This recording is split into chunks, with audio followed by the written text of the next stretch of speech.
So with this session on ACEs and APAs, it's about, the key focus is making them real and meaningful and not just a piece of paper. In my role within the ASU, one of the things we've done with the review of teaching and learning practice observations is we've tried to triangulate material more for staff so that there is a connection between the Hawaki, which is the culturally responsive practice, and with the KECs, key evaluation questions, not the abbreviation for women's undies or poo as the colloquial terms, though there's two of the colloquial terms for KEC as well. So it's very important about using words in context. TEC. Yeah, so the key evaluation, the 6 things that we've been focusing on for EER. And also triangulating the APA goals as well, so that staff know what their goals are. One thing we have found pretty much across the board in general, particularly for academic staff, I can't necessarily say this for allied staff, but for academic staff, a lot of the teaching staff are really, really unclear on what the APA goals are. Now your APA goals, they're your performance goals, they're how you're evaluating, how you're getting on and what you're doing. When you, as a teacher, as a tutor, as an educator, or even as a person who's in a service sector, if you don't know what you're striving for, how are you going to change what you're doing, or how do you know what to change what you're doing to make things better? And that's the whole, from what I see, is the basis for our ACEs, which are for our allied staff, and our APAs, which are for the academic staff. Now, I'm not the complete and total utter expert on ACEs and APAs. I started here at the beginning of this year, and so it's been a whole new learning curve for me. And one of the things that I found coming in as a new person was I got presented at the beginning of the year, in February, saying, here's a document, fill it in, have it back to me by the 1st of March. And I looked at it and went, where do I start? I have no idea. I've been here since all of 5 seconds. And there are a number of staff here who are new to the managerial role at SIT, and I'm sure that some of you have had that experience and you've gone, and you sort of get the sphincter tightening response and the sweaty palms, and then, then we've got EER coming in and we've got to know how to talk to these, and I have no idea what they are. So one of the things that I tried with my areas is how we could make them real. So part of today's session is saying, well, these are a couple of things that we've done in our area, and yes, it is about the allied stuff. The same kind of material process could be applied to your APAs. So the first part is sharing a little bit what we've done, and I have got permission to use some of our material from my other team because obviously they've helped produce some of the material. And then we're going to have a bit of cross-pollination, it's my kind of catchphrase this year, and try to get some ideas across the areas as to what do you currently do, because for some of you, you'll have some really, really good practice about what you already do. No point throwing out the baby with the bathwater. For some of you, you might not have a process because you're new and you don't know. Frank, welcome. Please do join the group. Thank you. And it's looking about sharing some knowledge and going, oh, that's a really good idea. Oh, no, that's a bit of a stink idea. I'm not going to use that one. But it's about forming some ideas about what may work. One thing is for sure, they are compulsory. You do need to have them. It's part of one of our measurement tools, and there's no escaping that. But before we go into what we've done in the ASU and around some of our allied stuff, one thing we do need to know about goals is that they need to be SMART goals, and it doesn't matter whether you're an allied person or an academic person or if you're a life coach or whatever else. Your goals need to be SMART. Has anybody here heard of the acronym for SMART, as in for SMART goals? A couple of people? Right, so somebody share. So we've got S for being for what? Specific, measurable, achievable, realistic, constrained. Specific, measurable. Achievable, realistic.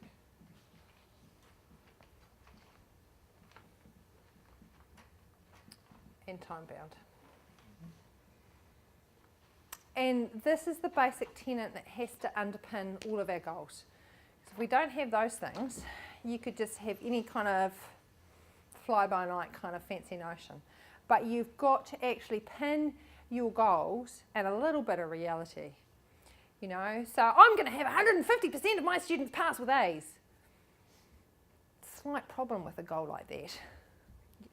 You know, so we've got to think about specific. The measurable part is the big challenge for a lot of people when they're writing goals. It's about, you know, the measurable part is how do you know? How are you going to know that you've actually achieved the goal? And achievable, realistic and time-bound. You guys, essentially with your academic year, for example, your time-bound is within your academic year, but you might want to put some progress points in along the way. But we must keep in the back of our mind the idea of the SMART goal. Now, as I'm going through some of the stuff, bearing in mind that, you know, I came here all of about 5 seconds ago, there are lots of people in this room who have been here longer than I have been, and who know, you know, have different ways of dealing with the APAs and ACEs.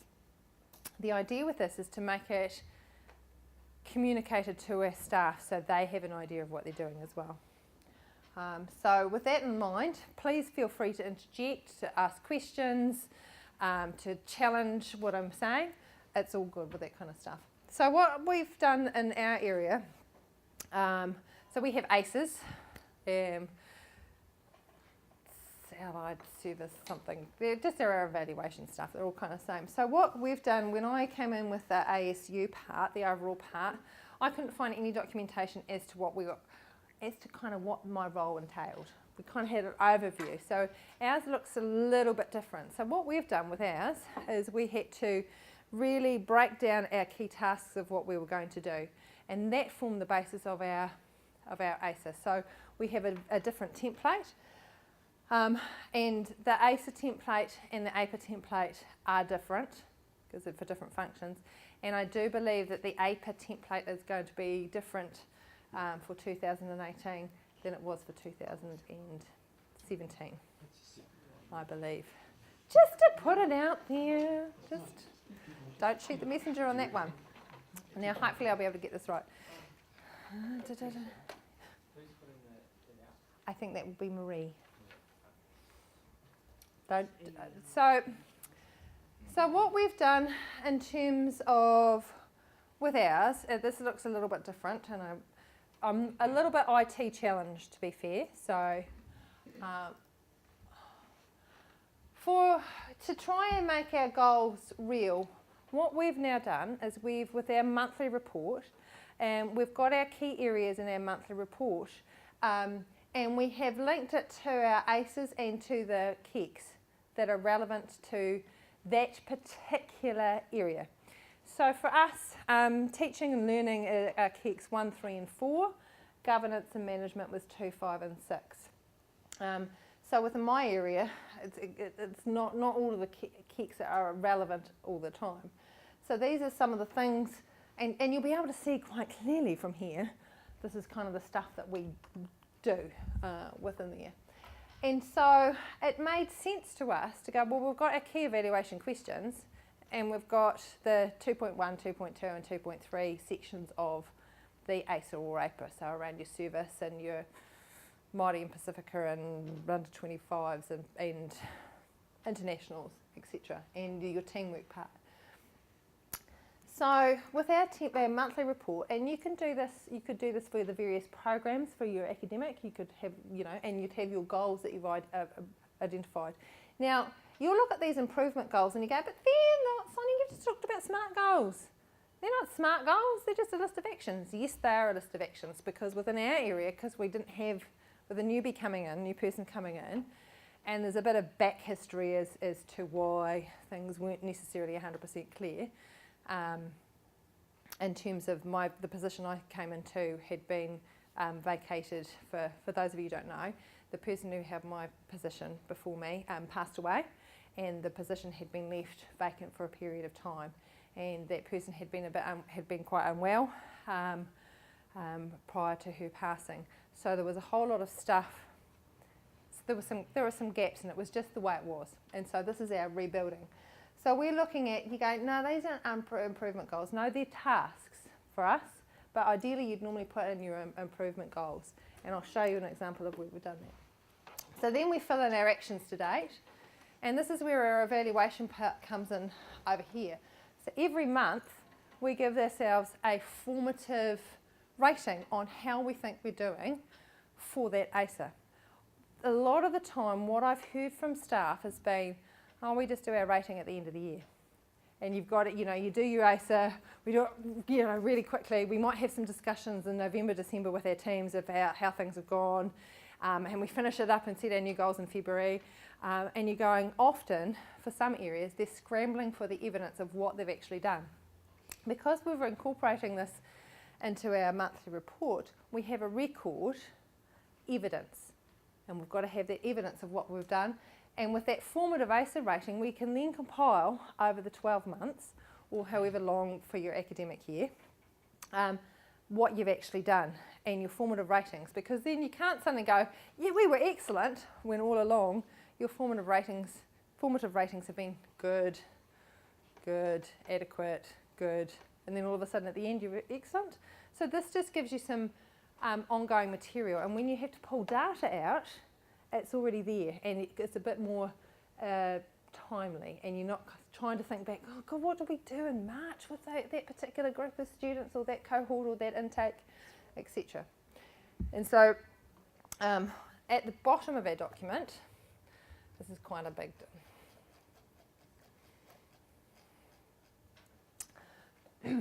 what we'll also put down at the bottom of our monthly report is just some general comment, a space for general commentary. So, excuse me, where it says, please note that not all KECs are relevant for the work of blah, blah, blah, blah, blah. And that's where we put in the extra stuff.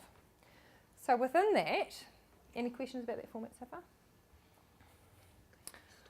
So within that, if I look, and hopefully I can, apologies for having my back to you.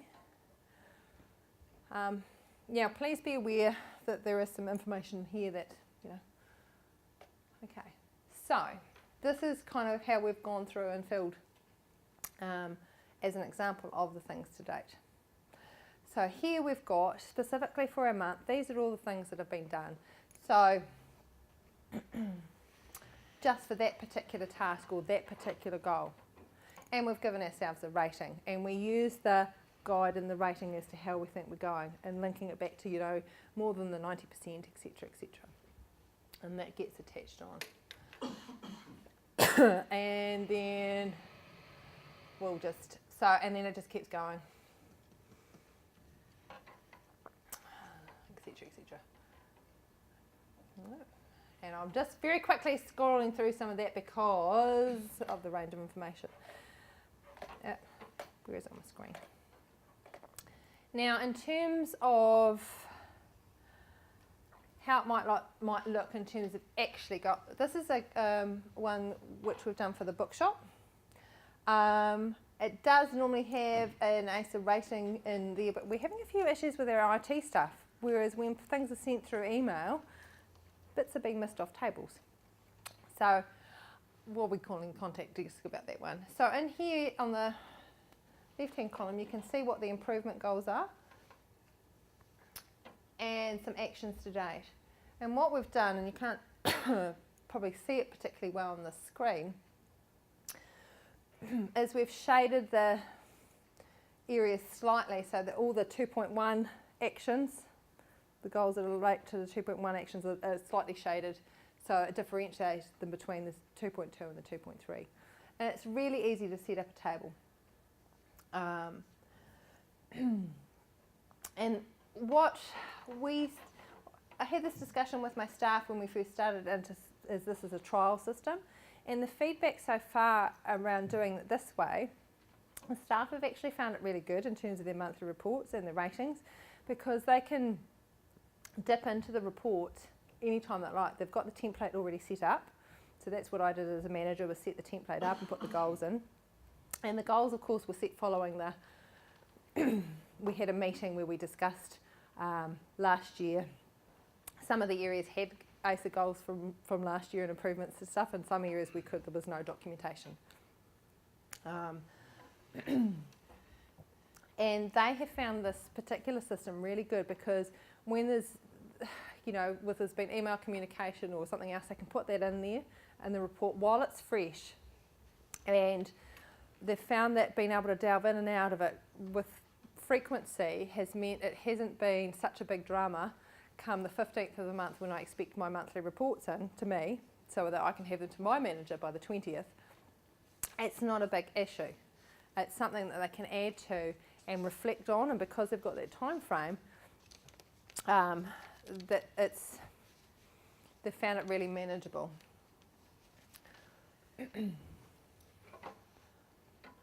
So that's, and there's some additional stuff and bits and pieces in there.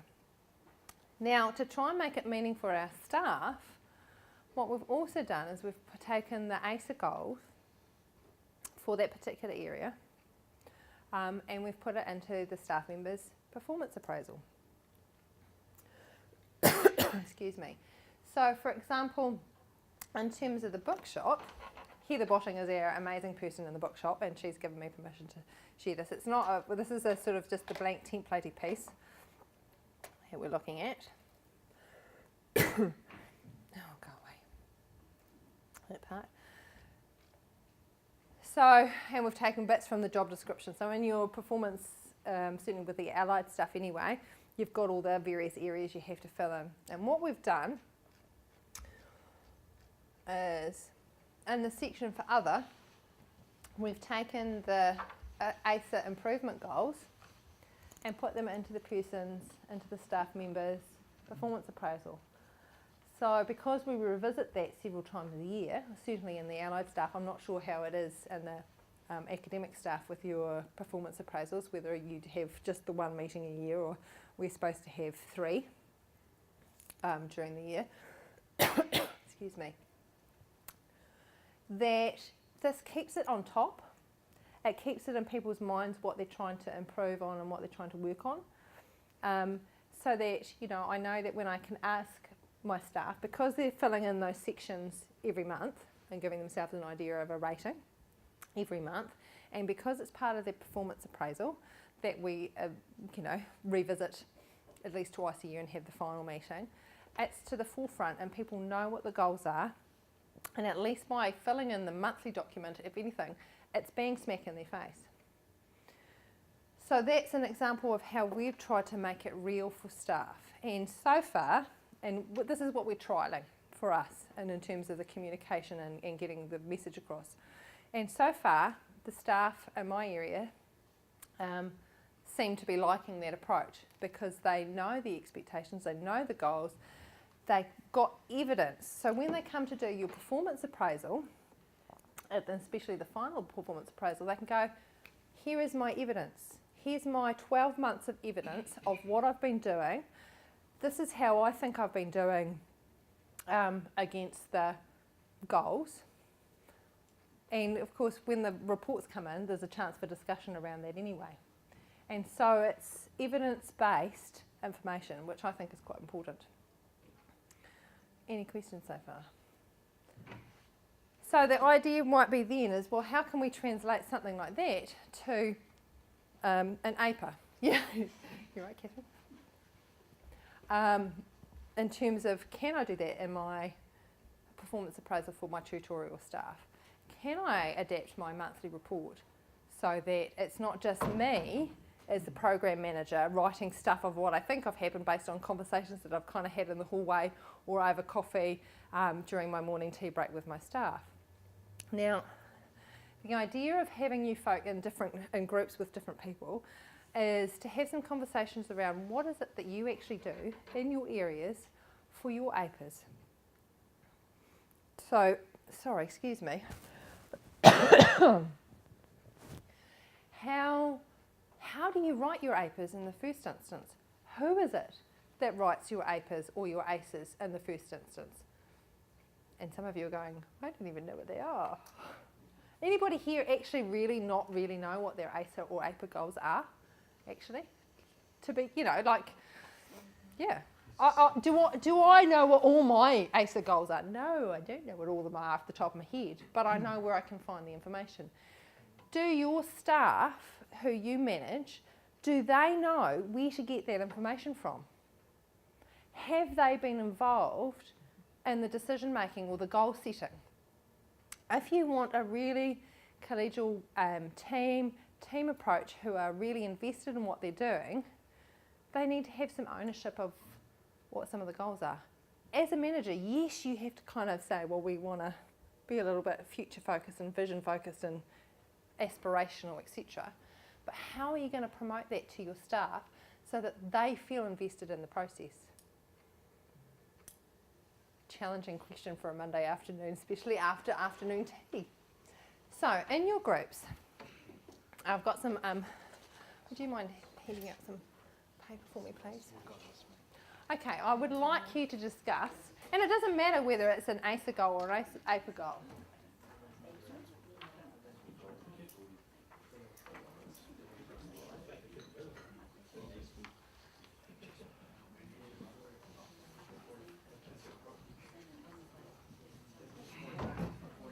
I'd like you to talk about what do you already do, the positive and the not so positive, which is probably the way of saying, well, it actually kind of doesn't really work, but we just do it anyway because that's the way we've done it since dinosaurs were still here and, you know, when we were still whatever we were when we first started as an organisation. So what do you already do? And the beauty of having people in a range of areas here is you get some different stories of how people manage the process. The second question,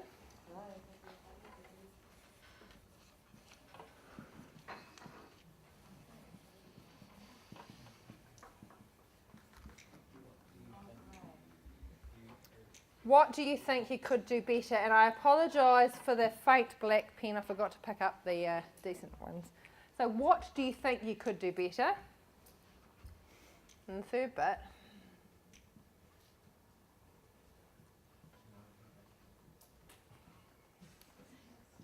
How could you do it better? And this is where the suggestion, and it meaning the ACEs and the APAs. So how could you do it better? What do you think you could do better in regards to ACEs and APAs? And how do you think you could do it better?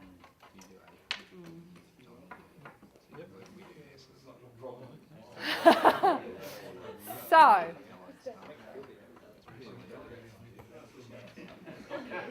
ten minutes. So what do you already do? Yeah. So some of the things we do is collate information throughout the year as we go. Regular staff meetings, things like that. Not so good. Maybe sharing that information in a place for our staff below us. I think that would be something, yeah, we would all agree on that. Yep. What do you think you could do better would probably fall under that. Logically it would be being able to share that information better with our staff so that they can feed into it more. And then, yeah, potentially working more periodically on our ASSs throughout the year, so that when it comes time, it's not a big, like 2-week mission. Yeah. Yeah. And how could you do it better? Yeah, I guess that kind of answers it. Okay, cool. Yeah. Thanks, that's fantastic, Yeah. thank you. That's great. Good job, Nobody's done one before except me. Right. So they're quite And you're on poor film lady. too, so that's really good. New. So I'll just tell you what we do in nursing. And we're really lucky to have the Nursing Council of New Zealand, which helps keep us on the straight and narrow in terms of professional practice and of course legislation. But as program managers, we take the lead quite early, around about November, looking at student satisfaction surveys, stakeholders' feedback and things like that, monitors report, council reports, all the paper coordinators, their reports, and look at what we want to do for the following year. So we start those conversations around November. When we come back in the new year, we meet. It's at the monthly staff meetings. We hold cluster group meetings with each program, in each year, and we narrow it down. And then the managers will write up a draft. It's sent around to all staff, and they're asked to put an input, and so it's different colours. People will put it all in, and we'll do that 2 or 3 times. And then we finally get about 68 or 70 pages, perhaps, and then we'll go off-site. for the entire day on a Friday with our services, and we go through program by program and say, this is what everyone's put in, this is what we think we should be doing, this is student surveys, this is what we need to act on, and how we're going to do that. They bring the kids, they bring the dogs, we order in pizzas, and we have the entire day off-site. So it's totally centred on APIS. And so we leave and we have a happy weekend, we come back, fine-tune it on the Monday, and it's ready for submission. So we do that for the Bachelor of Nursing, pre-entry, Diploma of Admiral Nursing, postgrad nursing, and so we do it all together. And these are mandatory meetings, you know, you've got to be dead, nearly dead, not to be there. You know, everyone's quite involved in the process, because if we don't get together as a team in nursing, you know, we're really in trouble. So we take it quite seriously, but we have a lot of fun with it. You know, it's not really not that bad, but once you get your template, once you get your data, you can get it together really well. Any ideas of how you could, you know, if there's improvements that you possibly think you could do Time better? is a factor, you know, just workload and getting time to actually do that. But we do, you know, we do schedule it, and we do that in advance, so there's no surprises that on this Friday, this is what's going to be, you know, going to be talked about, and time is put aside for that. And then if you're a proportional staff, you're still very much part of that that process, that meeting, so it's everybody's got input and is valued, and we work towards our goals. And that's quite interesting that you mentioned proportional staff, and I'm not sure if it's come up in any of the conversations, is what do you do in terms of your APA goals if you have a contract tutor coming in or a part-time person? How do they get the information? Because they might be delivering a whole program, you know, they're contracted to do the whole program. How do they know what the APA goal is for that particular program? I don't know. We email it. Yeah, because you do. Or Yeah. we're going to email. So your area might do that, but I don't know to what, you know, it could be different in other areas, but it's a question to have a wee think about, because you know, one of the common themes that seems to come through is, you know, SRT has quite a number of contract tutors that we employ because they've got a particular skill set and because we need them. But, you know, how do we keep them in the loop so that they're part of the whole team rather than just these people who we just pay to come in and deliver stuff? And what are their obligations and what's their buy-in and how do we keep their buy-in? That's good, thank you. That's great. Okay, so we do ACES and APIS, ACES. So what we found most of the time is the big reliance on templates. So we grab the prior year, come along, review it, and we do this all at once in one big day sort of thing. Since learn do various different narrative gathering exercises, so they get narrative from facilitators, and they get it from the program managers, and then they get the data of the dashboards, and then they collate it all and put it together in papers, and then they talk about it. So, we do a similar thing, but we don't. We just sit there, go through it one day, go through each different thing that we see from last year, and revisit. Right. So things that we could potentially do there is to sort of like the attitude about attitude is that the APIS is more of a tick box exercise. And we really sort of, why are we bothering doing this? I'm paid to teach rather than paid to come in and write reports. The collect evidence as you go sort of thing is something that something that could improve both APIS and ACES in a way, because it's like that stress that you mentioned before. Maybe also being a little bit more realistic in some senses, because sometimes you like to aim too high, but then light comes in, kicks you in the teeth, and then you suddenly have to, yeah, that one. Yeah. Those sort of things are great to keep in mind when you're building it. Awesome. Yeah. Great, thank you. That's good. Lucky last. We don't have anything to say. They said it all. Right. Trades in particular, they use reflective journals, which they found could be good and could be bad. Qualitative, quantitative sort of data, it is done at the end of, as an end of course report. But what Russell was saying in particular is it allows for more voices to be heard. Typically, in a meeting setting, you might get a dominant view. and those that don't say anything won't say anything, but this way they have that opportunity to say a lot more. They've got post-course outcomes. The PM collates all the information and then they put it together. They discuss it, and then that's how they get their APAs written out with monthly reports. And in the area that I've worked with, it's Sit to Learn, New Media Arts and Business, from the Business School of Business, and Trades. They all seem to have their KPIs well known, and it's linked to the KEQs. Trades said that they've linked it very recently, so obviously an area that probably could be developed a little bit more. Most areas, they all have their monthly reports, and that's where they seem to have that collection of data available for the APAs. The School of Business, for the postgrad and MAM programs in particular, they do the APAs for the Sit to Learn delivery of it as well. And Frank was basically saying that the PMs and the HOC worked together to write up the APA, gave credit to Hamish. So let's put that out there right now so that he could get a bit of a raise. Monthly reports are linked to the APAs, but he said that Hamish also is well versed in it. So the HOF being the guiding force there to make sure that an APA is well written. International students are a key focus in his particular area because that's most of his programs are made up of international, so they put a lot of linkages in with community, pastoral care support, the internships and the external support that's also provided. Things that could be done better, probably having those goals on the APAs and linking them to the KEQs, and building up that evidence for outcomes, because sometimes it's not necessarily always there when the discussions are had. So mostly APAs are done once a year, so we don't have that continuous sort of meeting sort of request. And from my point of view, my team all get together and they bloody well we all do it all at once. So I don't write it and send it out, or the PM or the managers don't write it and send it out for everybody else to review and add into. We all sit together, brainstorm on that particular day, pretty much. We do that in all three areas, yes.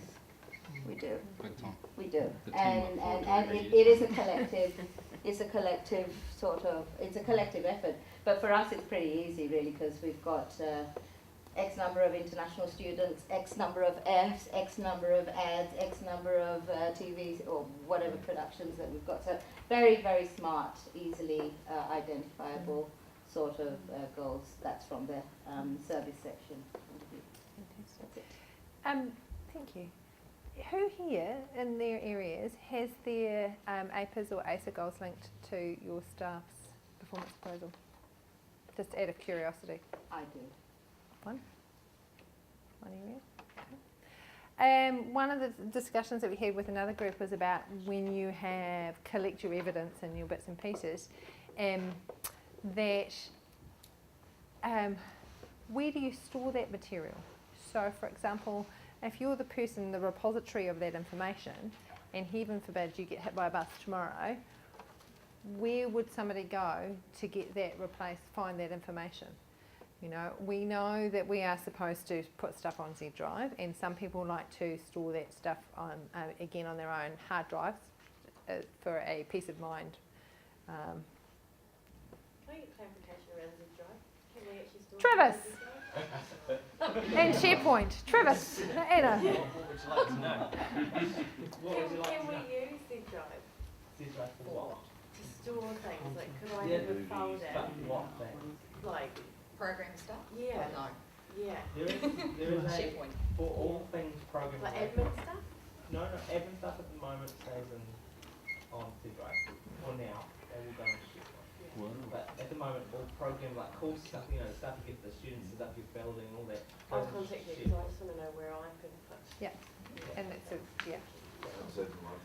But for example, we keep all of our reports and everything on SharePoint, so that we've got all our monthly reports, just all of our metrics are there on SharePoint in our team management section, so we can bring this up while we're doing this process, which makes it a lot easier because then that way it's sortable, it's available. Fantastic.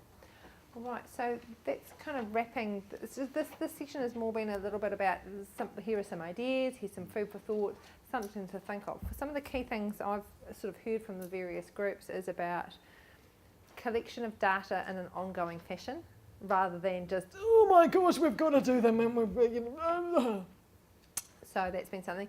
Another common thread has been, having when the ASA or APA document is being formed, having very much a team approach with everybody there and having that as a scheduled time frame, but having some draft material that's gone out to your team beforehand so that they can comment on, so that your time when you're all together is spent really wisely.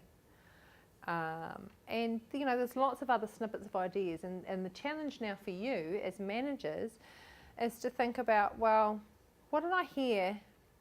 What's one thing that I heard about ACEs and APAs that I really like the sound of, that I could try to make a difference to how I manage my team, to make this a more manageable process, and so that it's more meaningful, it's more real, and it's less stressful.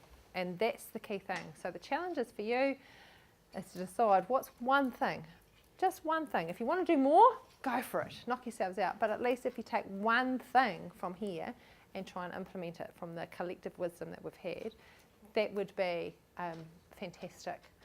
And that's what sharing the collective wisdom is all about.